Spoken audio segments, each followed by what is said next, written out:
আজ রাতের ডিনারের রান্না হচ্ছে। আপনারা দেখতে পাচ্ছেন ফুলকপি আলু দিয়ে ভাজা ভাজা হচ্ছে। দেখতে পাচ্ছেন ফুলকপি আর আলু দিয়ে ভাজা হচ্ছে। আজকে ভাত হবে না, আজকে রুটি। আজকে ডিনারে রুটি। দেখতে পাচ্ছেন ডিনারের জন্য রুটি হচ্ছে।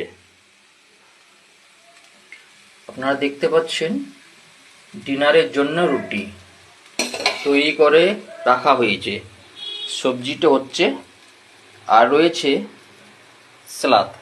আপনারা দেখতে পাচ্ছেন সালাদে রয়েছে পেঁয়াজ, শসা, আর একটি তরকারি রয়েছে মাছ দিয়ে, আলু দিয়ে, ডাঁটা দিয়ে একটা শুকনো শুকনো সবজি হয়েছে। দেখতে পাচ্ছেন ডাঁটা মাছ